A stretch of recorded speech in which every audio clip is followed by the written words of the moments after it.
دشمنوں سے حفاظت کے لیے بھی سورہ الحمد کی کو پڑھنے کی کا بہت تاکید اس لحاظ سے آئی ہے،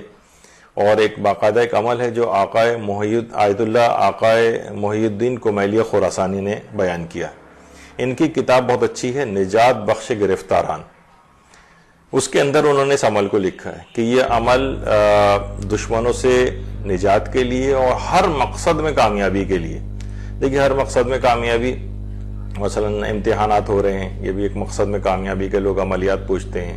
وہ شخص کہتے ہیں کہ لوگ جاب کے لیے ہم انٹرویو دے دیا ہے ہم نے، یا ہونے والا ہے، ہمارے لیے دعا کریں، کوئی عمل بتائیں، ان کے لیے بہت اچھا ہے۔ اس طرح کوئی کاروباری ڈیل ہونے جا رہی ہے، اس کے لیے کوئی شخص پریشان ہے کہ پتہ نہیں ہوگی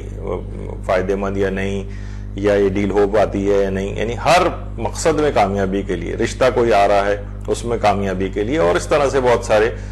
جو زندگی کے اہم امور ہوتے ہیں، بڑے مقاصد ہوتے ہیں، تو ان میں کامیابی کے لیے وہ فرماتے ہیں کہ یہ عمل ہفتے کے روز سے شروع کیا جائے، ہفتہ سیٹرڈے سے۔ اچھا، اس میں یہ ہوگا کہ ہفتے کے 7 دن ہیں، تو ہفتے سے عمل شروع ہوگا، اور اس میں ہفتے کے روز 70 مرتبہ سورہ الحمد پڑھنی ہوگی، یعنی اس مقصد میں کامیابی کے لیے، یا دشمن سے کوئی شخص آپ کا دشمن ہو گیا ہے پریشان، یا رشتہ دار کوئی بہت زیادہ پریشان کر رہا ہے گھریلو امور کے اندر، یا کچھ اور اس طرح کی جو چیزیں ہوتی ہیں جس میں دشمنیاں سی ہو جاتی ہیں اور آدمی پریشانی کا شکار ہوتا ہے، تو ہفتے کے دن سے اس عمل کو شروع کیا جائے۔ ہفتے کے دن 70 مرتبہ سورہ الحمد پڑھیں۔ اچھا، پھر ہر روزانہ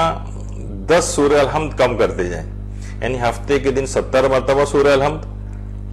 اتوار کے روز 60 مرتبہ سورہ الحمد پڑھیں، پھر پیر کے روز 50 دفعہ پڑھیں، پھر منگل کے روز 40 دفعہ، بدھ کے روز 30 دفعہ، جمعرات کے روز 20 دفعہ،